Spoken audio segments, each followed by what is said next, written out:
ఇక్కడ అది ప్రింట్ తెచ్చినాం ఒకసారి విషయాలకు వస్తే హైడ్రాపై ఆర్డినెన్స్ తీసుకొచ్చింది తెలంగాణ ప్రభుత్వం. ఎందుకంటే దానికి ఒక చట్టబద్ధత తీసుకురావాలి హైడ్రాకి అని చెప్పి ప్రభుత్వం ఆలోచన చేసి ఆర్డినెన్స్ తీసుకొచ్చింది. ఈ నెల అంటే 20 తారీఖు రోజు క్యాబినెట్ భేటీలు దీనిపై నిర్ణయం తీసుకొని వచ్చే నెల అసెంబ్లీ సమావేశాలు పెట్టి దానికి చట్టబద్ధత కల్పించాలనే ఉద్దేశంతో ప్రభుత్వం ఉన్నట్టుగా తెలుస్తూ ఉంది. ఈ వార్తను బట్టి చూస్తూ ఉంటే అయితే హైడ్రాని పదే పదే క్వశ్చన్ చేస్తూ ఉన్నారు. హైడ్రాకు చట్టబద్ధత లేదని, హైడ్రా నిబంధనలు ఉల్లంఘిస్తుందని చెప్పి అనేక మంది కోర్టుకు పోయారు. కోర్టుకు పోతే కోర్టు కూడా ఒక మాట ఏమన్నదంటే జీవో ప్రకారం జరగలేదు హైడ్రా నిర్మాణం అనేది. వాళ్ళు కూడా కోర్టు కూడా చెప్పినటువంటి ధర్మిల తెలంగాణ రాష్ట్ర ప్రభుత్వం ఏకంగా ఆర్డినెన్స్ తీసుకొచ్చి సో హైడ్రాకు చట్టబద్ధత కల్పించేటువంటి విషయంలో చాలా సీరియస్గా వర్కౌట్ చేస్తుంది తెలంగాణ ప్రభుత్వం. సో మొత్తానికి ఇక రేపు ఎక్కడన్నా అపార్ట్మెంటో ఖాళీ జాగానో ఏదైనా కొనుక్కోవాలంటే హైడ్రా ఎన్ఓసి కూడా అవసరమేమో. హైడ్రా ఎన్ఓసి ఇస్తే తప్ప కొనలేనటువంటి పరిస్థితి. వాస్తవానికి కూడా ఎక్కడన్నా ఓ ప్లాట్ కొనాలన్నా లేకపోతే ఓ ఫ్లాట్ కొనాలన్నా ఏం చేయాలన్నా కూడా ప్రజలు భయపడేటువంటి పరిస్థితికి వచ్చింది, ముఖ్యంగా హైదరాబాద్లో. సో అక్కడ ఏమైనా నాలాలు ఉన్నాయా లేకపోతే ఎఫ్టీఎల్ అది బఫర్ జోనా ఏంది అనేది సో క్షుణ్ణంగా పరిశీలించిన తర్వాతనే ఒక అడుగు ముందుకేస్తా ఉన్నారు తప్ప లేకపోతే ముందుకు పోయేటువంటి పరిస్థితి అయితే కనిపించట్లేదు ఆ విషయంలో. ఇక ఇంతకుముందు లేక్ వ్యూ అంటుండే, ఇప్పుడు లేక్ వ్యూ ఉంటే కొంటలేరు. లేక్ వ్యూ లేదు, గీక్ వ్యూ లేదు, అన్ని క్యూలు పోయినాయి. లేక్ వ్యూలో తెరువే పోతలేడు ఎవడు. చెరువు ఉందంటే కొంటలేదు, ఇంకా పక్కకు చెరువు ఉందంటే. చెరువు ఉందంటే కూడా ఎవడు కొనేటోడే దిక్కులేడు.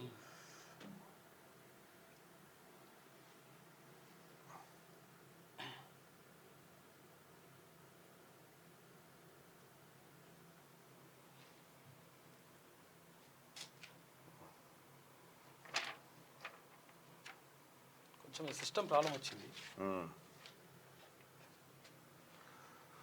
రైట్. వెలుగు దినపత్రికలో మనం ఫ్రంట్ పేజీ వాళ్ళ బొమ్మ మహేష్ కుమార్ గౌడ్ టీపీసీసీ అధ్యక్షులుగా పదవి చేపట్టబోతా ఉన్నాడు మహేష్ కుమార్ గౌడ్కి ఇవాల్టి నుంచి పీసీసీ చీఫ్గా అధికారికంగా ఆయన బాధ్యతలు చేపట్టబోతా ఉన్నాడు. ఆయన బీసీ సామాజిక వర్గానికి సంబంధించినటువంటి గౌడ బిడ్డ. ఆయనకు మంచి జరగాలని అందరూ కోరుకుందాం కూడా. సో ఇది మహేష్ కుమార్ గౌడ్కి సంబంధించింది. అయితే ఇక ఒకసారి వెలుగు దినపత్రికలో ఉన్నటువంటి మిగతా వార్తల్ని ఒకసారి చూసే కంటే ముందు ఒకసారి ఈయనకి పంపించి గణేష్ పంపి ఇది ఒకసారి గణేష్కి పంపి.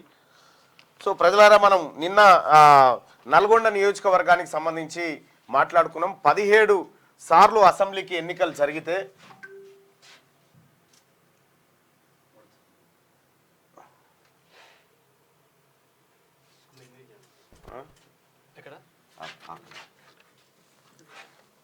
ఇదేనా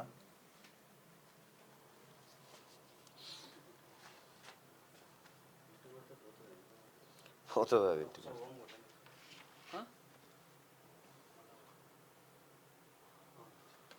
రైట్. ఇక్కడ ఒక కీలకమైనటువంటి విషయాన్ని మనం చూసుకుందాం. నల్గొండ నియోజకవర్గానికి సంబంధించి నిన్న మాట్లాడుకున్నాం మనం. ఇవాళ మిర్యాలగూడ నియోజకవర్గంలో బీసీలకు ఏం జరిగింది, దాని వ్యవహారం ఏందనేది ఒకసారి చూసుకునేటువంటి ప్రయత్నం చేద్దాం. History and details analysis of Miryalaguda assembly కాన్స్టిట్యున్సీకి సంబంధించి ఇది నల్గొండ జిల్లాలో అంతర్భాగంగా ఉన్నటువంటి మిర్యాలగూడ నియోజకవర్గం. ఈ మిర్యాలగూడ నియోజకవర్గంలో దాదాపుగా 2,11,898 మంది ఓటర్లు ఉన్నారు. అందులో 6 ట్రాన్స్జెండర్స్ ఉన్నారు. The assembly elections took place 15 times. మిర్యాలగూడలో 15 సార్లు అసెంబ్లీ ఎన్నికలైనాయి. మిర్యాలగూడ అసెంబ్లీ నియోజకవర్గంలో out of 15 times OCs got elected 14 సార్లు ఓసీలే. 14 సార్లు మిర్యాలగూడలో 15 సార్లు ఎన్నికలైతే 14 సార్లు ఓసీలే. అయితే కమ్మ, అయితే రెడ్డి, లేదంటే ఎవరికి వైశ్యులకు కూడా ఎప్పుడో ఒక్కసారి అవకాశం వస్తుంది. ఆ రేపాల శ్రీనివాస్ లాంటి వాళ్ళకు ఎప్పుడో ఒకసారి వచ్చింది. కానీ ఒక్కసారి మాత్రం ఇది రేపాల సీన్ కూడా బీసీ క్యాండిడేట్ కాదు ఈయన అది ఒక్కసారి కూడా కాలే. 15కు 15 సార్లు ఇక్కడ రేపాల శ్రీనివాస్ అనేట ఆయన వైశ్య సామాజిక వర్గానికి సంబంధించినటువంటి ఆయన ఒకసారి అయిండు, ఇక మిగతా వాళ్ళు అయ్యారు. అంటే 15కు 15 సార్లు మిర్యాలగూడ నియోజకవర్గంలో ఇప్పటి వరకు ఒక్క బీసీ కూడా ఎమ్మెల్యే కాలే. ఒక్క బీసీ కూడా ఒక్క బీసీ కూడా కాలే. As per the demography of Miryalaguda constituency number of BC voters ఎంతమంది ఉన్నారు, మిర్యాలగూడలో ఎంతమంది బీసీలు ఉన్నారంటే 60% మంది బీసీలు ఉన్నారు. ఎంత? 1,27,138 మంది. 1,27,138 మంది బీసీ ఓటర్లు ఉంటాయి అక్కడ. ఇక్కడ ఎంత? ఓన్లీ వన్స్ కూడా కాదు, అది జీరోనే. As per demography of Miryalaguda constituency number of OC voters ఎంతమంది ఉన్నారు?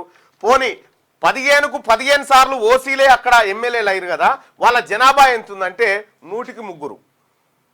100కి 3. 100కి 3 ఉన్నటువంటి వాళ్ళు 15 సార్లు ఎమ్మెల్యేలు అయ్యారు. 100కి 60% ఉన్నటువంటి బీసీలు ఒక్కసారి కూడా కాలే, గుండు 0. మిర్యాలగూడ నియోజకవర్గం. ఇక్కడ వాళ్ళ ఓట్లు ఎన్ని అంటే 8,500 మంది అంతే. 8,500 మంది ఓటర్లు ఉన్న ఓసీలు 15 సార్లు మిర్యాలగూడకి ఎమ్మెల్యే అయితే 1,27,138 మంది ఉన్నటువంటి బీసీలు ఒక్కసారి కూడా కాలే. స్వాతంత్రం వచ్చినప్పటి నుంచి ఇప్పటిదాకా స్వాతంత్రం వచ్చినప్పటి నుంచి ఇప్పటిదాకా మిర్యాలగూడ నియోజకవర్గానికి, అసెంబ్లీ నియోజకవర్గానికి ఒక్క బీసీ బిడ్డ కూడా ఎమ్మెల్యే కాలే. మరి ఇది మిర్యాలగూడ ప్రజలే ఆలోచించుకోవాల్సినటువంటి అవసరం. ఎందుకంటే మెజారిటీ ప్రజలైనటువంటి బీసీలు ఆలోచించుకోవాలి దీని గురించి. మెజారిటీ ప్రజలైన బీసీలు ఆలోచించుకోవాలి. వీళ్ళు ఎంతమంది? ఒక్క మిర్యాలగూడ మున్సిపాలిటీలో ఒక వార్డు కూడా గెలవలేరు ఈ ఓట్లతోటి. ఒక్క వార్డు కూడా గెలవలేరు 8,500 దీంతో.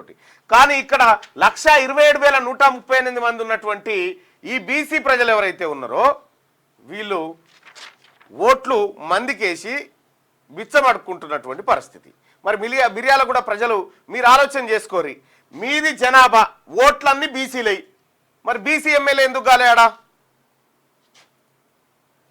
ఇక్కడ లోకల్ ఎలక్షన్ విషయానికి చూద్దాం. లోకల్ ఎలక్షన్ విషయానికి వస్తే Miryalaguda constituency consist of 4 mandals ఉన్నాయి. దాంట్లో ఎంతమంది జెడ్పీటీసీల విషయాన్ని చూస్తే మిర్యాలగూడలో అన్రిజర్వ్డ్ అది OC Reddy. Miryalaguda rural ZPTC OC Reddy. Vemulapalli SC reserved అయిపోయింది. దామరచర్ల ఎస్టీ రిజర్వ్డ్ అయిపోయింది. అడివిదేవులపల్లి ఎస్టీ రిజర్వ్డ్ అయిపోయింది. మాడుగులపల్లి ఎస్సీ. ఒక్క బీసీ జెడ్పీటీసీ లేడు మిర్యాలగూడ అసెంబ్లీ నియోజకవర్గం పరిధిలో. ఒక్క బీసీ జెడ్పీటీసీ లేడు. ఎస్టీ రిజర్వ్డ్ 2, ఎస్సీ రిజర్వ్డ్ 2, ఒకటి ఓసీ ఉంటే రెడ్డి గారు ఎత్తుకొని పోయిండు. ఇక వీళ్ళు ఎంతమంది అంటే ఇందులో కనీసం ఒక వార్డు గెలిచేంత మంది కూడా లేరు ఓసీలు. మరి మిర్యాలగూడలో ఉన్నటువంటి బీసీలు 60% ఉన్నటువంటి బీసీ ఓటర్లు 0 సీట్స్, జెడ్పీటీసీలు 0, ఎమ్మెల్యే 0. ZPTC 0, MLA 0. ఇక ఇంకేమన్నా ఉంటే కూడా ఆయన ఖతం చేయరు, అయిపోతుంది. ఈ పద్ధతి మారాలనేది రాహుల్ గాంధీ గారి ఆలోచన. ఈ పద్ధతి మారాలి. వీళ్ళు కబ్జాలు పెట్టుకొని కూర్చున్నారు. బడుగు బలహీన వర్గాలకు అసలు సీట్లే రాకుండా చేస్తా ఉన్నారు, వాళ్ళు ఎన్నికల్లో ముందుకు రాకుండా చేస్తున్నారు అనేది రాహుల్ గాంధీ గారి మాట. ఇప్పుడు మిర్యాలగూడ నియోజకవర్గంలో బీసీల ప్రాతినిధ్యం 0, జెడ్పీటీసీలు ఎమ్మెల్యే కేటగిరీలో 0. మరి బీసీ నాయకులారా, మిర్యాలగూడలో ఉన్నటువంటి ప్రజలారా, ఓట్లేమో మీ 1,27,139 ఓట్లు మీ, 8,500 ఓట్లు వాళ్ళవి. మరి ఎవరి ఓట్లతో ఎవరు గెలుస్తా ఉన్నారు అంటే మనం ఏం చేస్తా ఉన్నాం? బీసీలను ఎక్స్రే తీయమని చెప్తా ఉన్నాడు, జిరాక్స్ తీయమని చెప్తా ఉన్నాడు ఎవరు? రాహుల్ గాంధీ గారు. మిర్యాలగూడ జిరాక్స్ తీస్తే, ఎక్స్రే తీస్తే ఇళ్ళకేని 0, గుండు 0 బయటకు వచ్చింది. ఒక జెడ్పీటీసీ లేకపోయా, ఒక జెడ్పీటీసీ లేడా, ఒక ఎమ్మెల్యే లేడా? 15 సార్ల ఎమ్మెల్యే స్థానాలకు ఎన్నికలైతే ఒక్కసారి కూడా ఎమ్మెల్యే కాలే బీసీ ఆయన. ఒకసారి వైస్ చేయండి మిగతా. ఇంకా మోరోవర్ ఏంటంటే ఆంధ్ర ప్రాంతానికి చెందిన కమ్మ సామాజిక వర్గమైన ఆడ ఎమ్మెల్యే అవుతాడు, ఆంధ్ర ప్రాంతానికి చెందిన రెడ్డి సామాజిక వర్గమైన ఆడ ఎమ్మెల్యే అవుతాడు. కానీ తెలంగాణకు సంబంధించినటువంటి స్థానిక ఓటర్లోంచి ఒక్క ఓటర్ కూడా బీసీ ఎమ్మెల్యే కాలేకపోయిండు. అంటే మిర్యాలగూడ నియోజకవర్గంలో బీసీలు లేరా, లీడర్లు లేరా, ఎట్లా మరి? ఈ రిపోర్టు రాహుల్ గాంధీ గారు తెప్పించుకుంటున్నారు. ఇదే రాహుల్ గాంధీ గారు అంటున్నటువంటి మాట. ఇప్పుడు మిర్యాలగూడ నియోజకవర్గంలో బీసీల పరిస్థితి చూసిన తర్వాత ఇక మీరే చెప్పాలి సోదరులారా, ఎట్లా ఉంది ఏం కథ అనేది.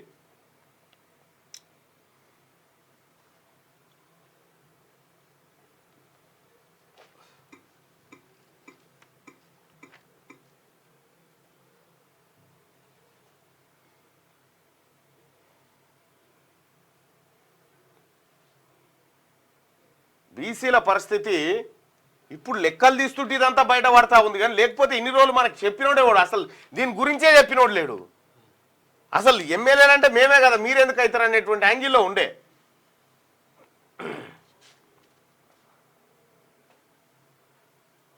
మార్నింగ్ న్యూస్ చూస్తున్నటువంటి ఇప్పుడు లెక్కలు తీస్తుంటే ఇదంతా బయట పడతా ఉంది, కానీ లేకపోతే ఇన్ని రోజులు మనకు చెప్పినోడే వాడు అసలు దీని గురించే చెప్పినోడు లేడు. అసలు ఎమ్మెల్యేలంటే మేమే కదా, మీరెందుకు అవుతారు అనేటువంటి యాంగిల్లో ఉండే.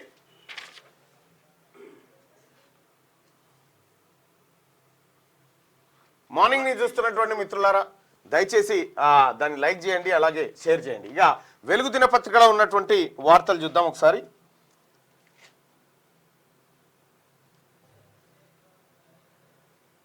ఇది కొంచెం బ్రౌజర్ చేంజ్ అయింది, అందుకోసం ఈ బాధ.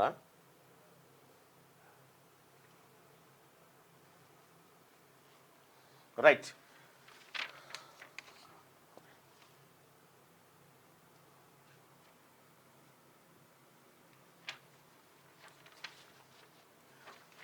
రైట్గా వెలుగు దినపత్రికలో ఉన్నటువంటి ప్రధానమైనటువంటి వార్తలను ఒకసారి చూద్దాం. మిర్యాలగూడ ప్రజలు, ముఖ్యంగా ఉమ్మడి నల్గొండ జిల్లా ప్రజలు మేలుకోవాల్సిన తరుణం. 15 సార్లు మిర్యాలగూడకు ఎమ్మెల్యే ఎలక్షన్ జరిగితే ఒక్కసారి కూడా బీసీ ఓడు ఎమ్మెల్యే కాకపోయా చూడుర్రి. ఇక హైడ్రాపై ఆర్డినెన్స్ చట్టబద్ధత కల్పించేందుకు రాష్ట్ర ప్రభుత్వం రెడీ. ఈ నెల 20న కేబినెట్ భేటీలో నిర్ణయం. ఆర్ఓఆర్ 2024 కూడా ఆర్డినెన్స్. రేషన్ కార్డులు, హెల్త్ ప్రొఫైల్ కార్డుల పంపిణీపై చర్చ. కులగణన, రైతు భరోసా గైడ్ లైన్స్ విడుదల చేసే ఛాన్స్. 200 కొత్త పంచాయతీల ఏర్పాటుకు ఆమోదం. కబ్జాలపై ఉక్కుపాదం మోపుతున్న హైడ్రాకు చట్టబద్ధత కల్పించేందుకు రాష్ట్ర ప్రభుత్వం సిద్ధమవుతున్నది. హైడ్రా ఇప్పటి వరకు జీవో 99 ద్వారా మాత్రమే కొనసాగుతున్నది. హైడ్రా చేపడుతున్న అక్రమ నిర్మాణాల కూల్చివేతలపై కోర్టుల్లో కొందరు కేసులు వేశారు. దీంతో భవిష్యత్తులోనూ ఎలాంటి ఇబ్బందులు రాకుండా చట్టబద్ధత కల్పించడానికి ఆర్డినెన్స్ తేవాలని ప్రభుత్వం భావిస్తున్నది. ఇక కేబినెట్ భేటీలో దీనిపై నిర్ణయం తీసుకునే అవకాశం ఉంది. ఈ నెల 20న సాయంత్రం 4 గంటలకు సెక్రటేరియట్లో సీఎం రేవంత్ రెడ్డి అధ్యక్షతన మంత్రివర్గ సమావేశం జరగనుంది. ఇందులో హైడ్రాతో పాటు పలు కీలక అంశాలపై చర్చించనున్నారు. ప్రభుత్వ ఆస్తులు, వారసత్వ సంపదను రక్షించేందుకు 2.5 నెలల కింద హైడ్రాను ప్రభుత్వం ఏర్పాటు చేసినప్పటి నుంచి కబ్జాలపై, ముఖ్యంగా ఎఫ్టీఎల్ బఫర్ జోన్లలో కట్టిన అక్రమ నిర్మాణాలపై పెద్ద ఎత్తున ఫిర్యాదులు వస్తున్నాయి. హైడ్రా కూడా అంతే వేగంగా కబ్జాల నుంచి ప్రభుత్వ భూములను విడిపిస్తున్నది. ఇది హైడ్రాకు సంబంధించినటువంటి అంశంలో ప్రభుత్వం సీరియస్ గా ముందుకు పోతూ చట్టబద్ధత తీసుకురాబోతా ఉంది. దానికి హైదరాబాద్ శివార్లో అక్రమ నిర్మాణాలను కూల్చివేస్తున్న హైడ్రా సిబ్బంది అంటూ దాని బొక్కెనైతే ఆగుతలేదు. సౌండ్ వస్తూనే ఉంది. రైట్గా దాదాగిరి నడవదు, అల్లర్లకు ఎవరు ప్రేరేపించినా ఊరుకోదు. పోలీసులకు సీఎం రేవంత్ ఆదేశం. బీఆర్ఎస్ ఎమ్మెల్యేలు పాడి కౌశిక్, అరికపుడి గాంధీ గొడవపై సీరియస్. హైదరాబాద్ బ్రాండ్ ఇమేజ్ దెబ్బతీసే సహించేది లేదు. ప్రభుత్వానికి వస్తున్న ప్రజాదరణను చూసి తట్టుకోలేక కుట్రలు. అట్లా చేస్తే ఎంతటి వారైనా కఠిన చర్యలు తప్పవని హెచ్చరిక. ల్యాండ్ ఆర్డర్ పై డీజీపీ ఉన్నతాధికారులతో సీఎం ఆరా. ప్లాన్ ప్రకారమే బీఆర్ఎస్ గొడవలకు దిగిందన్న ఇంటెలిజెన్స్. ఆ వివరాలను సీఎం దృష్టికి తెచ్చిన ఉన్నతాధికారులు. ప్లాన్ ప్రకారమే బీఆర్ఎస్ గొడవలకు దిగిందన్న ఇంటెలిజెన్స్. ప్లాన్ ప్రకారమే కావాలనే చేస్తా ఉన్నారట. విపత్తు నిధులను గత సర్కార్ దారి మళ్లించింది. ఆ నిధులు ఎక్కడికి వెళ్ళాయనే వివరాలు సేకరిస్తున్నామని చెప్పి మంత్రి పొంగులేటి శ్రీనివాసరెడ్డి అంటుండు. గత ప్రభుత్వం యూసీలు ఇవ్వకనే ఉన్న నిధులు వాడుకోలేని పరిస్థితి. వరద ప్రాంతాలకు కేంద్రం నుంచి సహాయం కోరాం. 2 రోజుల్లోనే రైతులకు పరిహారం చెల్లిస్తామని వెల్లడి. ఖమ్మం జిల్లా కూసుమంచి, నేలకొండపల్లి మండలాల్లో పర్యటించిండు. రైట్గా గత సర్కార్ దారి మళ్లించిందంటూ ఒక వార్త. ఇక పిసిసి చీఫ్ గా నేడు మహేష్ గౌడ్ ప్రమాణం. గాంధీ భవన్ లో రేవంత్ నుంచి బాధ్యతల స్వీకరణ. అనంతరం ఇందిరాభవన్ వద్ద బహిరంగ సభ. హాజరు కానున్న సీఎం, మంత్రులు, ఎమ్మెల్యేలు, ఎంపీలు, ఎమ్మెల్సీలు. రాష్ట్ర నలుమూలల నుంచి భారీగా తరలి రానున్న కాంగ్రెస్ క్యాడర్. ముస్తాబైన గాంధీ భవన్ ఏర్పాట్లను పరిశీలించిన మంత్రి పొన్నం. తెలంగాణ ప్రదేశ్ కాంగ్రెస్ కమిటీ అధ్యక్షుడిగా బొమ్మ మహేష్ కుమార్ గౌడ్ ఆదివారం బాధ్యతలు చేపట్టనున్నారు. మధ్యాహ్నం 12 గంటలకు ఆయన గన్ పార్క్ కు చేరుకుని అమరవీరుల స్తూపం వద్ద నివాళులు అర్పిస్తారు. అక్కడి నుంచి పార్టీ నాయకులు, కార్యకర్తలతో కలిసి ర్యాలీగా మధ్యాహ్నం 2 గంటలకు గాంధీ భవన్ కు చేరుకోబోతా ఉన్నారు. కంగ్రాచులేషన్స్ మహేష్ కుమార్ అన్న. ఎందుకంటే ఒక బీసీ సామాజిక వర్గం నుంచి అంచెలంచెలుగా ఎదిగొచ్చి వాళ్ళ పిసిసి అధ్యక్షుడిగా బాధ్యతలు చేపడుతున్నటువంటి మీకు మంచి జరగాలని మనసారా కోరుకుంటా ఉన్నాం. టైగర్ కౌశిక్ బాయ్ సినిమా టైటిలా? పార్టీ ఎమ్మెల్యే కౌశిక్ రెడ్డిని మెచ్చుకున్న కేటీఆర్. ఇంటికెళ్లి ఆత్మీయ ఆలింగనం. సీఎం రేవంత్ డైవర్షన్ పాలిటిక్స్ చేస్తున్నారని ఫైర్.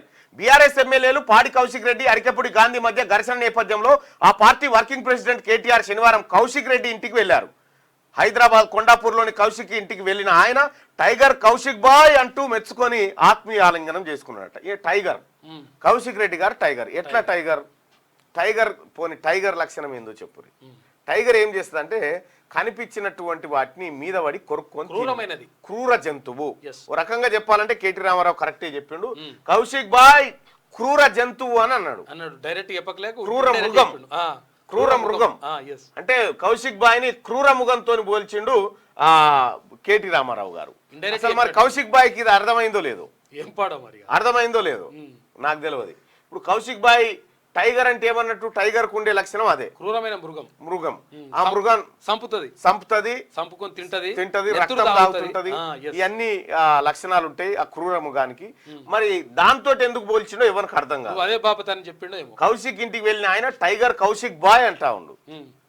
మరి టైగర్ ఏడంగా వచ్చిండు, ఈ కథ ఏడికేళ్ళు వచ్చిందో తెలియదు. కానీ ఇక కేటీ రామారావు అమెరికా నుంచి దిగిండు కాబట్టి ఇప్పుడు చర్చలు ఎటువా అంటే నేను కూడా కావద్దా అని దిగిండు. సరే దిగిండు ఏమన్నా ఏట్లేమని. కానీ నేను ఒకటి ఏమంటున్నంటే ఇప్పుడు ఈయన టైగర్ ఎట్లా, ఏ లక్షణాలు చూసి ఈయన టైగర్ చేసినావు అంటే ఎవరిని, ఏ జంతువుని చంపిండు, లేకపోతే ఏ మనుషుల్ని చంపిండు, ఎవరి రక్తం తాగిండు, ఏమేం చేసిండు, మహిళలను కించపరిచిండని చెప్పి ఆయన పైన ఆరోపణలు, టైగర్ గవర్నర్ తిట్టిండు అనేది ఆరోపణలు, టైగర్ భార్యా బిడ్డలను అడ్డం పెట్టుకొని ఎమ్మెల్యే గెలిచిండని ఓ ఆరోపణలు. సరే ఏ ఆరోపణలు వచ్చినప్పటికీ కూడా కౌశిక్ రెడ్డిని క్రూరముఖం చేసినావు ఎందుకు? చెప్పకనే చెప్పిండు. ఏ ముఖం పెట్టుకొని పోయినావు? కేటీఆర్ పై ప్రభుత్వ వైపు ఆది శ్రీనివాస్ ఫైర్.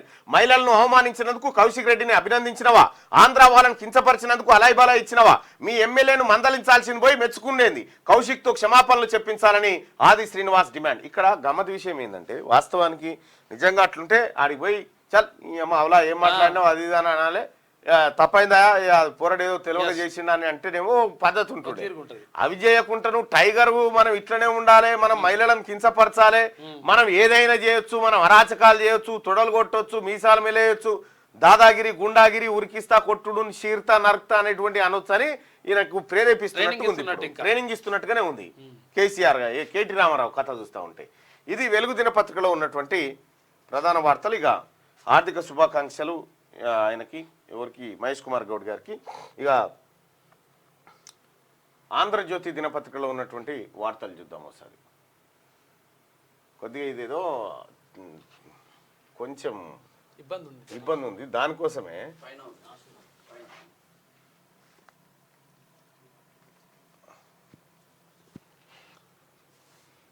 కొంచెం ఏదో సిస్టమ్ ప్రాబ్లం ఉంది. ఏదో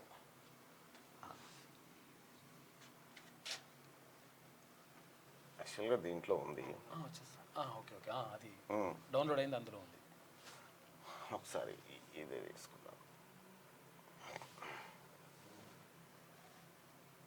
రైట్గా ఆంధ్రజ్యోతిలో ఉన్నటువంటి వార్తల్ని చూద్దాం. Andhrajyothi front page ad Mahesh Kumar గౌడ్కి అన్ని పేపర్లలో వేసినట్టున్నారు. ఇక థర్డ్ పేజీలో ఫ్రంట్ పేజీ కనిపిస్తుంది. ఇలా హిందీ సట్ అంటా ఉంది.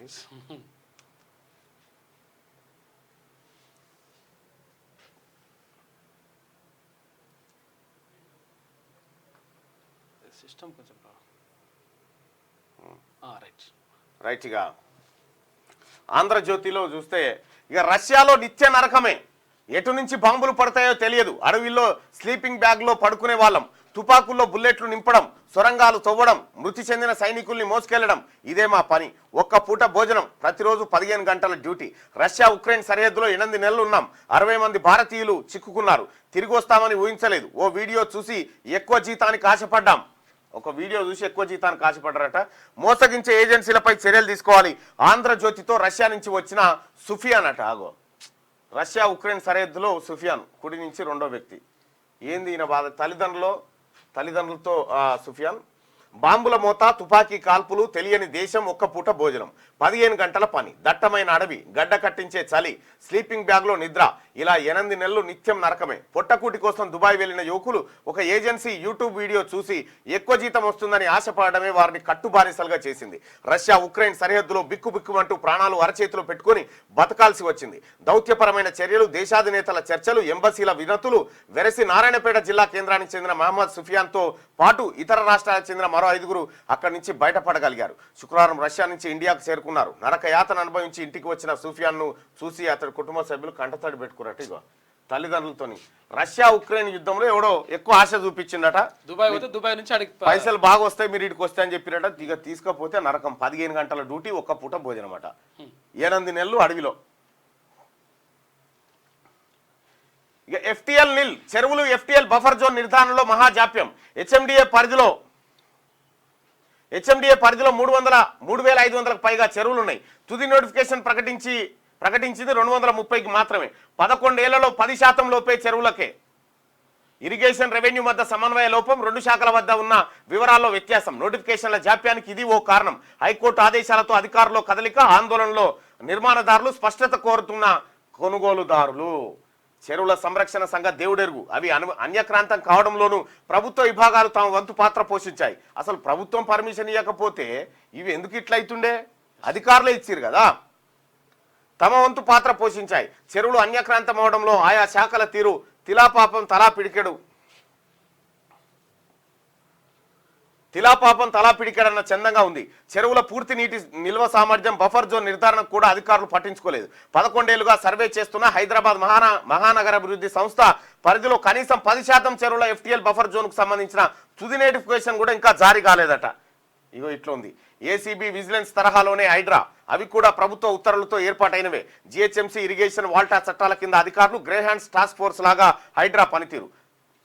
మాకై మేముగా ఎవరికి నోటీసులు ఇవ్వలేదు. హైడ్రా కమిషనర్ రంగనాథ్. హైడ్రా పరిశీలనలో దివాలర్ ఖాన్, మాసబ్ చెరువులు చర్యలు తప్పవన్న అధికారులు. సో హైడ్రాకు సంబంధించి మరొక సీరియస్ యాక్షన్ ప్లాన్ రాష్ట్ర ప్రభుత్వం నుంచి మనం చూడవచ్చు. నెల నెల ఆస్తి పన్ను గ్రేటర్ హైదరాబాద్ లో అమలుకు యోచన. ఆస్తి, నల్ల, విద్యుత్ బిల్లుల అనుసంధానం. ఇక పేమెంట్ యాప్ల ద్వారా చెల్లింపు సౌకర్యం. గడువులోగా చెల్లించకపోతే సేవలు బంద్ చేస్తారట. ఇకపై చెత్త సేకరణ ఛార్జీలు ఆన్లైన్లోనే. సాధ్యాసాధ్యాలను పరిశీలించాలన్న సీఎం. స్థానిక సంస్థలకే LRS రాబడి. ఆర్థిక శాఖను ఆదేశించిన రేవంత్ రెడ్డి. లోక్సభలో విద్వేషం పెంచే వాళ్లే ఎక్కువ, పేదల గొంతుకను వినిపించే వాళ్ళు తక్కువ. ఓవైసీ కాంగ్రెస్ కు వ్యతిరేకంగా మాట్లాడినా శత్రువుగా చూడలేం. ముఖ్యమంత్రి Revanth profit of the world పుస్తకావిష్కరణ. ఇక గ్రేటర్ హైదరాబాద్ పరిధిలో ఇక్కడ నుంచి నెల నెల ఆస్తి పన్నులు వసూలు చేయనున్నారా? 6 నెలలకోసారి చెల్లించే విధానానికి స్వస్తి పలకబోతున్నారా? విద్యుత్, నల్లా బిల్లుల తరహాలో ప్రతి నెల బకాయిలు చెల్లించేలా మార్పులు తీసుకురానున్నారా? ఆస్తి పన్ను, నల్లా, విద్యుత్ బిల్లులు చెల్లింపును ఒకదాంతో ఒకటి అనుసంధానం చేయడంతో పాటు పేమెంట్ యాప్ల ద్వారా చెల్లించే విధానాన్ని తీసుకురావాలని భావిస్తున్నారా అంటే అవుననే అంటున్నాయి సంబంధిత వర్గాలు. ఇక 2 రోజుల క్రితం GHMC పనితీరుపై సీఎం రేవంత్ రెడ్డి సమీక్ష నిర్వహించిన తర్వాత చెప్తా ఉన్నారు. నెల నెల ఆస్తి పన్ను అటుగా ఏడాదికోసారి కాకుండా నెల నెల ఆస్తి పన్ను, అలాగే పేమెంట్ యాప్లు. ఏది యూపీఐ ఉంటాయి కదా, అంతే. ఈ ఫోన్ పే, గూగుల్ పే ద్వారా కూడా ఇవి గడువులోగా చెల్లించకపోతే సేవలు బంద్ చేస్తారట. హైడ్రాకు చట్టబద్ధత ఆర్డినెన్స్ తీసుకురానున్న ప్రభుత్వం. ఆ తర్వాత అసెంబ్లీలో బిల్లు. ఇక చట్టంతో విశేషాధికారాలు. 20న క్యాబినెట్లో నిర్ణయం తీసుకుంటారంట. ధరణి కమిటీ సిఫారసులు, బీసీల కులగణన, రుణమాఫీ, భరోసాపై చర్చ. ఇక 225 కొత్త పంచాయతీల ఏర్పాటు. వ్యవసాయ శాఖ సలహాదారుగా పోచారం బాధ్యతల స్వీకరణ. పోచారం శ్రీనివాసరెడ్డి గారు బాధ్యతలు స్వీకరించిండు వ్యవసాయ శాఖకు. సాక్ష్యాధారాల ధ్వంసంపై ఆర్జీకర్ మాజీ ప్రిన్సిపాల్ అరెస్టు. కోల్కతా మెడికో అత్యాచారం కేసులో అదుపులోకి తీసుకున్న సిబిఐ. విచారణ తప్పుదోవ పట్టించినందుకు కూడా అభియోగాలు నమోదు. వీటితో పాటు FIR ఆలస్యం పైన తలాటానా SHO arrest. Bengal CM Mamata బెనర్జీతో ముందుకు సాగని మెడికోల చర్చలు. ప్రత్యక్ష ప్రసారానికి పట్టుబట్టిన వైద్యులు ఒప్పుకోని ముఖ్యమంత్రి. ఇక దేశాన్ని కుదిపేస్తున్న కోల్కతా ఆర్జికర్ వైద్య కళాశాల విద్యార్థిని అత్యాచార కేసులో ఆ ఆసుపత్రి మాజీ ప్రిన్సిపాల్ సందీప్ ఘోష్ను కేంద్ర దర్యాప్తు సంస్థ మరోసారి అరెస్ట్ చేసింది. సాక్ష్యాధారాల ధ్వంసంతో పాటు విచారణను తప్పుదోవ పట్టించేందుకు ప్రయత్నించారని అభియోగాలు మోపింది. వీటితో పాటు FIR నమోదులో ఆలస్యం చేసినందుకు కేసును తొలుత విచారించిన Tala station house officer Abhijit Mondal కూడా అరెస్ట్ చేసింది. మండల్ కొన్ని గంటల పాటు విచారించిన సిబిఐ ఆయన నుంచి కొన్ని వివరాలు సేకరించిందట. ఇది కోల్కతా రేప్ కేసు సంబంధించినటువంటి అంశం. 320 MBBS సీట్లకు ఎసరు పెట్టిందట. ఈ ఏడాది తెలంగాణ విద్యార్థులకు చేజారిన వైనం. కౌన్సిలింగ్ మొదలయ్యాక మల్లారెడ్డి కాలేజీకు డీమ్డ్ హోదా ఇచ్చేసి రావడంతో ఇప్పుడు ఆ హోదా ఎలా ఇస్తారంటూ యూజీసీపై సర్కార్ ఫైర్ అవుతా ఉంది. కేంద్రానికి ఫిర్యాదు చేసే యోచన అవసరమైతే కోర్టు కూడా వెళ్తా అని చెప్పేసి అంటుంది. కౌన్సిలింగ్ స్టార్ట్ అయిన తర్వాత 320 సీట్లు మల్లారెడ్డి అమ్ముకోవచ్చు అని చెప్పి యూజీసీ ఇచ్చింది.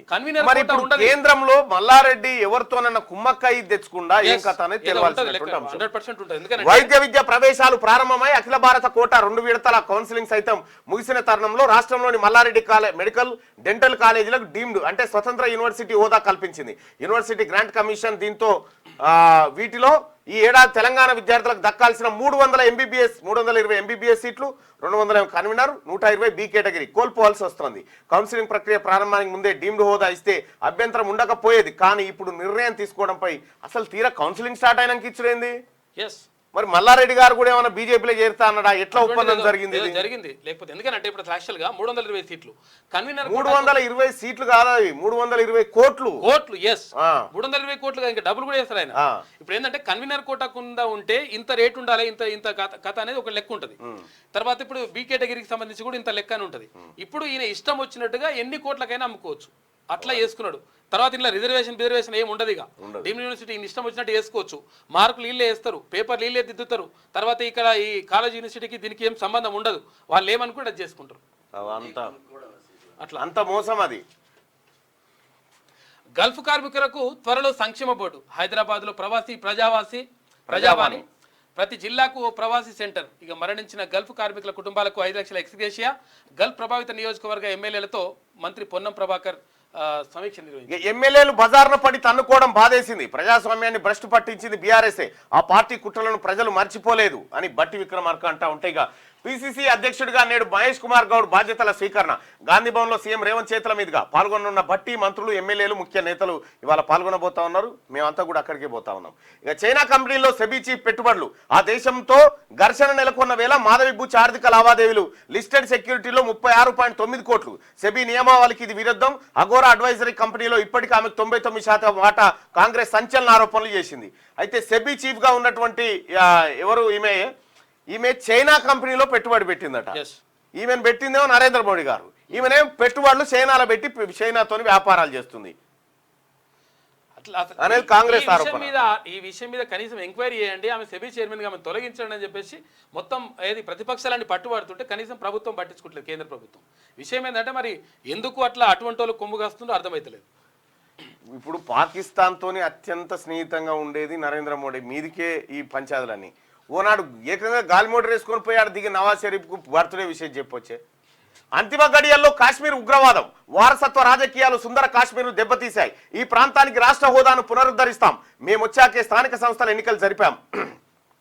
అభివృద్ధికి పాటుపడిన యువతకు నా సెల్యూట్. కాశ్మీర్ ఎన్నికల ప్రచారంలో ప్రధాని మోడీ వ్యాఖ్యలంటూ ఈసారి కాశ్మీరు, ఆ తర్వాత హర్యానా ఇవన్నిట్లలో అవుతుంది బీజేపీ పని. కలయా నిజమే అన్నంతగా జమ్మూ కాశ్మీర్లో 10 ఏళ్లలో అద్భుత ప్రగతిని సాధించామని, దీంతో ఈ ప్రాంతంలో ఉగ్రవాదం అంతిమ గడియల్లో ఉందని ప్రధాని మోడీ వ్యాఖ్యానించారు. ఈ అద్భుతాలు జరుగుతూ ఉన్నట్టు కాశ్మీర్లో అద్భుతం. సోనం వాంగ్చుక్ అని చెప్పి జమ్మూ కాశ్మీర్ నుంచి ఢిల్లీ దాకా పాదయాత్ర చేస్తున్నాడు. వీళ్ళు చేసిన అరాచకాన్ని ఎండగట్టుకుంటా. 750 దరఖాస్తులు, 55 మంది సివిల్ సర్వెంట్లంట. ఆర్టీఐ కమిషనర్ పోస్టుకు మాజీ ఐఏఎస్, ఐపీఎస్ పోటీ పడుతున్నారంట. సహచట్ట నిపుణులకే ప్రాధాన్యం ఇవ్వనున్న ప్రభుత్వం ఎంపికపై దృష్టి సారించిన ముఖ్యమంత్రి రేవంత్ రెడ్డి. రాష్ట్ర సమాచార హక్కు చట్టం కమిషన్లో చోటు కోసం రిటైర్డ్ ఐఏఎస్, ఐపీఎస్లు పెద్ద ఎత్తున పోటీ పడుతున్నారు. 2 ఏళ్ల నుంచి ఖాళీగా ఉన్న కమిషన్లో ప్రధాన సమాచార కమిషనర్తో పాటు 6 కమిషనర్లను నియమించాల్సింది. ఎంపికకు సంబంధించి బీఆర్ఎస్ ప్రభుత్వం నిరుడు జూలైలో, కాంగ్రెస్ సర్కారు ఏడాది జూలైలో నోటిఫికేషన్లు ఇచ్చాయి. ఇక 7 పోస్టులకు దాదాపు 750 దరఖాస్తులు వచ్చాయి. వీరిలో 55 మంది రిటైర్డ్ ఐఏఎస్, ఐపీఎస్లే ఉన్నాయట. అసలు ఎప్పుడు ఇట్లా లేదు ఎప్పుడు కూడా. త్వరలో పంట బీమా నెలాఖరు వరకు క్లస్టర్ల వారీగా టెండర్లు, ప్రీమియం చెల్లింపులకు 2500 కోట్ల రూపాయలు. బీమా వర్తింపు వానాకాలం నుంచా లేదంటే యాసంగి నుంచా అని చెప్పేసి తుమ్మల సమీక్ష నిర్వహించింది. అల్లుడు కిరాతకుడు ఆస్తిపై కన్నేసి బావమరిది హత్య. 10 లక్షల సుపారి మాట్లాడుకొని ప్రాణం తీయించిన వైనం, ఆపై ఆత్మహత్యగా చిత్రీకరణ. హైదరాబాద్ లో ఘటన, 3 అరెస్ట్ అట. అల్లుడే కిరాతకుడుగా మారిండట. ఇట్లా ఆస్తుల కోసం బావమరిదిని చంపేశాడు. చంపుతారు, ఆస్తుల కోసం బావమరిదులను చంపుతారు, అందరినీ చంపుతారు. ఆస్తి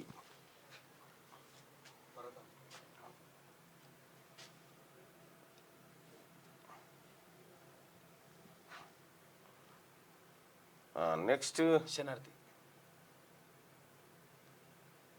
ఇదేనా ఇదా ఓకే రైట్. ఒకసారి శనార్థి తెలంగాణలో ఉన్నటువంటి వార్తల్ని చూద్దాం. కొంచెం సిస్టమ్ ప్రాబ్లం వచ్చింది. ఏ ప్రాబ్లం వచ్చిందో నువ్వేమన్నా అయితా నేనేంటి అసలు నేను బయటకు పోయినా మనోడు ఏదో చేసినావు నువ్వు. ఏ కాలమా ఆఫ్ చేసి ఆన్ చేసేసరికి వస్తలేదు అంటుంది.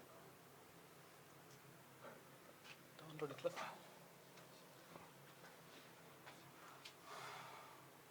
రైట్గా శనార్థి తెలంగాణ చూసుకుందాం. అబుదాబిలో ఐఐఎఫ్ఏ ఫెస్టివ్ అంట. పోస్టులుగా షారూక్, కరణ్ జోహార్, సమంతకి women of the year award లభించింది. సమంతకు ఉమెన్ ఆఫ్ ద ఇయర్ గా అవార్డు లభించిందట సమంత గారికి. కంగ్రాచులేషన్స్.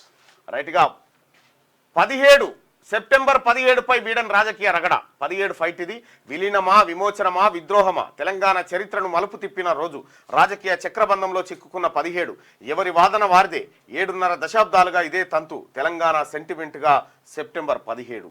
దీన్ని ఎప్పట్లో లేక చూడుగా సెప్టెంబర్ 17 ఇది తెలంగాణ చరిత్రను మలుపు తిప్పిన రోజు. తెలంగాణ ప్రాంతం పేరును సువర్ణాక్షరాలతో లిఖించదగ్గ రోజు. కానీ అలాంటి తెలంగాణ ప్రజల సెంటిమెంటు సెప్టెంబర్ 17ను 7.5 దశాబ్దాలుగా రాజకీయ రగడ వేయడం లేదు.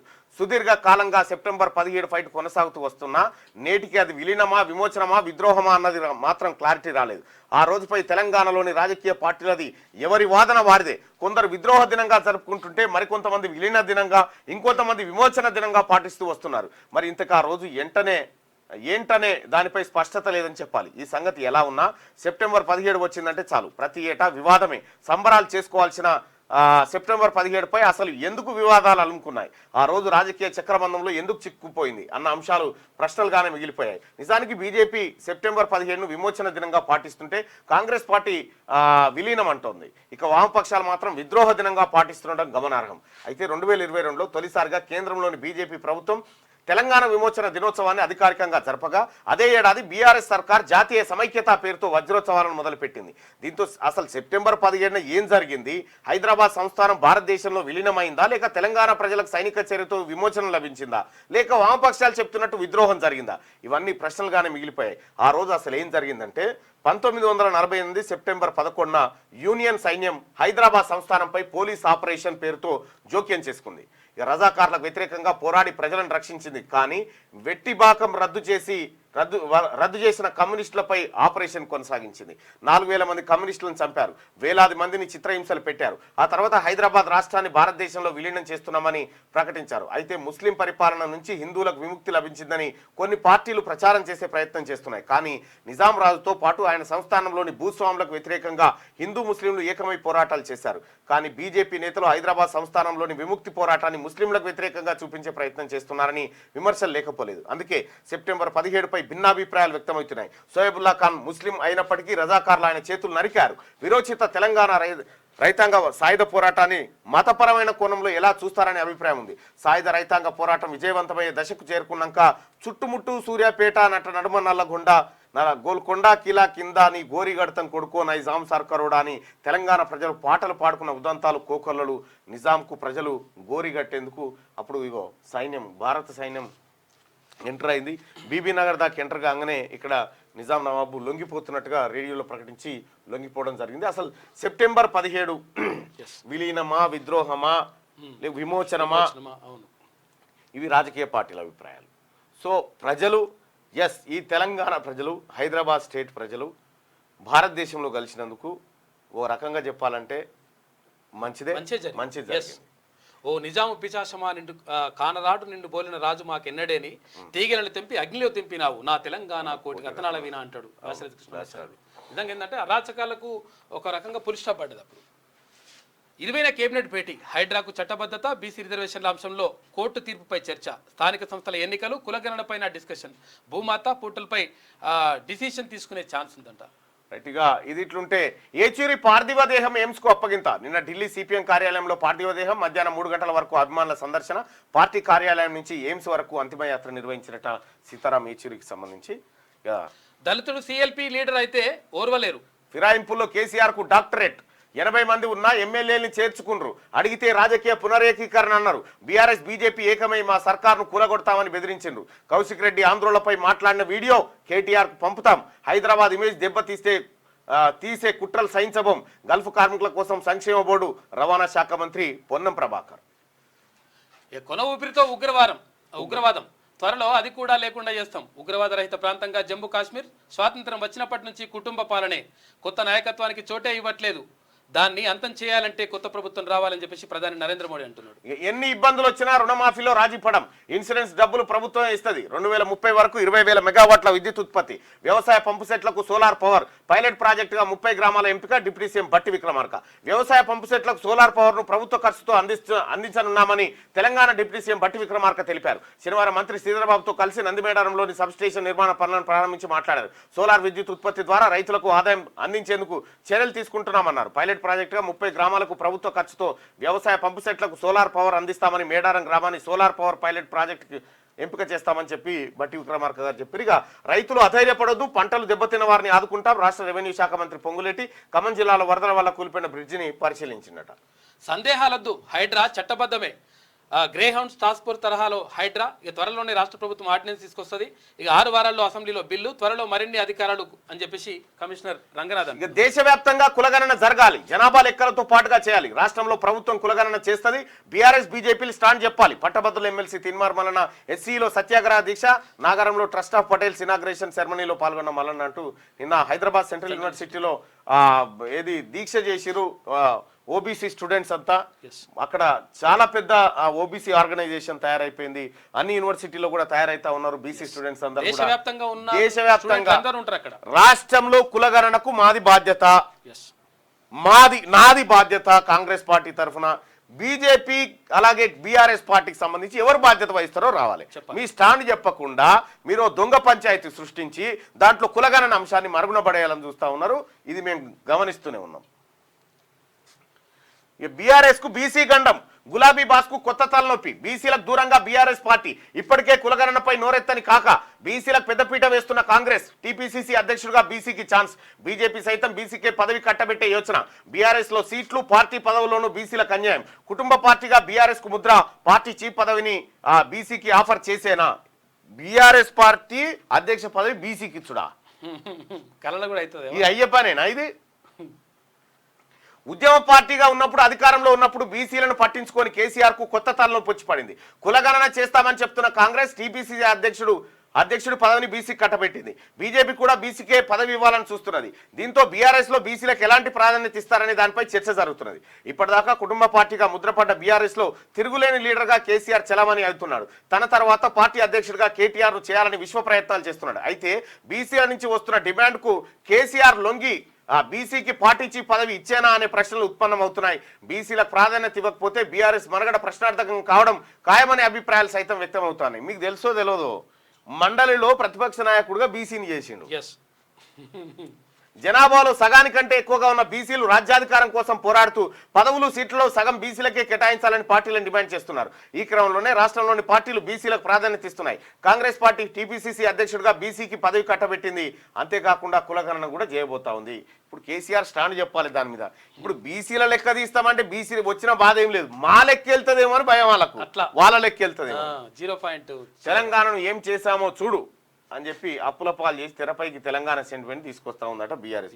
ఎవరు నమ్మే పరిస్థితిలో కూడా లేడు బీఆర్ఎస్ పార్టీని. హైదరాబాద్ ఇమేజ్ డ్యామేజ్ అవుతా ఉందట. నాలుక గోస్తాం హరీష్ రావు ఎన్నో మోసాలని కోమటిరెడ్డి వెంకటరెడ్డి గారు అంటా ఉన్నాడు. కాలం కష్టంగానే సాగుతుంది. కన్నీళ్ల మాటున దాగిన జీవితాలెన్నో సమస్యల సుడిగుండాల్లో మునిగిపోతున్నాయి. నిలువ నీడలేని పేదల గోడును ఏ ప్రభుత్వాలు ఆలకిస్తాయి? అసమానతలు రూపుమార్పాల్సిన నాయకులు కులాల కార్పొరేషన్లు పెట్టి పదవులు కాపాడుకునేందుకు వెంపర్లాడుతున్నారు. స్వాతంత్రం వచ్చిందని సంబరాలు చేసుకునే నా దేశంలో ప్రైవేట్ స్కూల్ ఫీజుల నియంత్రణపై ఇప్పటి వరకు చర్యలు లేవు. కార్పొరేట్ వ్యవస్థలకు వత్తాసు పలుకుతూ నాయకులు జేబులు నింపుకుంటూ సామాన్యులకు చదువు అందకుండా కుట్రలు చేస్తున్నారు. పేదోనికి జ్వరం వస్తే రోజుల తరబడి సర్కార్ దవాఖానలో ఉన్న గ్యారంటీ లేని వైద్యమే శ్మశానం వైపు పరుగులు పెట్టిస్తుంది. అడుగడుగున ఆటంకాలు కలిగించే ప్రభుత్వాలే పరిపాలన అందిస్తున్నాయి.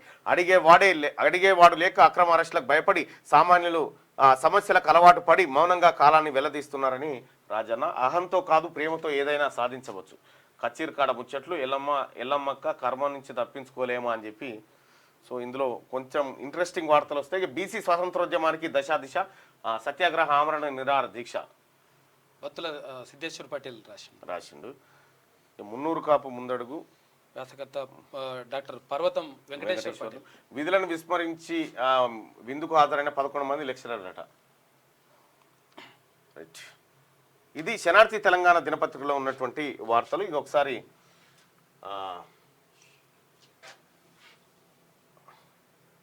మళ్ళా ఏమో చేశానే, ఏమో చేసిండు. అగో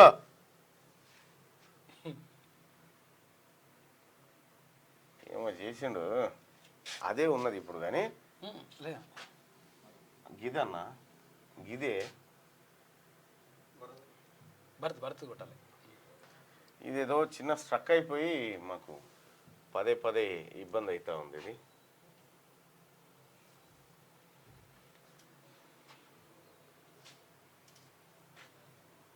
స్ట్రక్ అయిపోయింది, ఇది స్ట్రక్ అయిపోయి కొద్దిగా ఇబ్బంది అవుతా ఉంది. అందుకోసమే ఆ ముందుగాల స్టార్టింగ్లో ఆ 4-5 నిమిషాలు లేట్ ఎందుకు అయిందంటే దీనికోసమే ఇదేదో ప్రాబ్లం వచ్చింది, అలసిపోయినట్టుంది. దీనికి పెన్షన్ ముసలిదైంది, దీనికి పెన్షన్ మంజూరు చేయాల్సిన సమయం ఆసన్నం అయింది.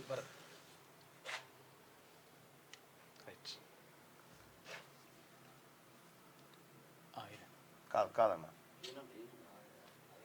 ఎర్ర ఓర్చుకోవే. ఓకే అవి ఉన్నాయి కదా, ఏవి ఉన్నాయి? ఇదేనా దిశ? ఇదేగా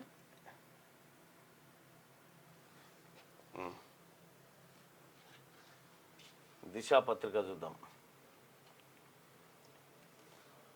ఏంద్రా ఏమవుద్దంటారు? ర్యాపిడోనా?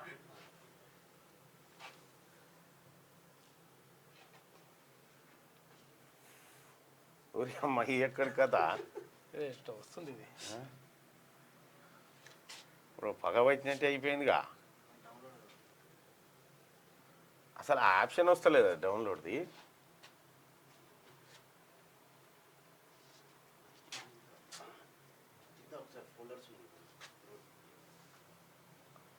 ఏం చూస్తున్నావు? మళ్ళీ ఇంకోటి జరాగు నువ్వు తొందరపడికి. ఇప్పటికే ట్యాబ్లు ఎక్కువైపోయి అది స్లో అవుతా ఉంది, దానికి జురాయిస్తలేదు. ఇప్పుడు నువ్వు కొత్తది కొలాయించినావు అనుకో ఇంకా జరంత స్లో అవుతుంది అన్నట్టు. ఇప్పుడు మూలిగే దాని మీద తటక్కున పండెత్తేసినట్టు అవుతుంది. 2 వాట్సాప్లు వస్తుంది, ఇప్పుడు తీసేయాలా? ఏం చేస్తావు? ఇదేనా దిశ? ఒకసారి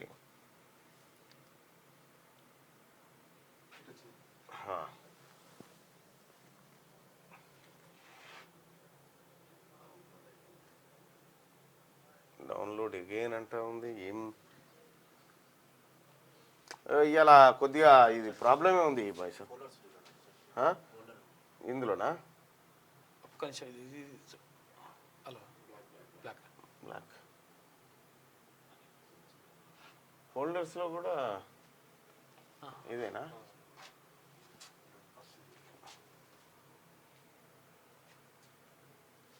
ఒకసారి చూద్దాం మరి. ఇక ఇలా ఇది ఏందో చూడు రాబా. ఇలా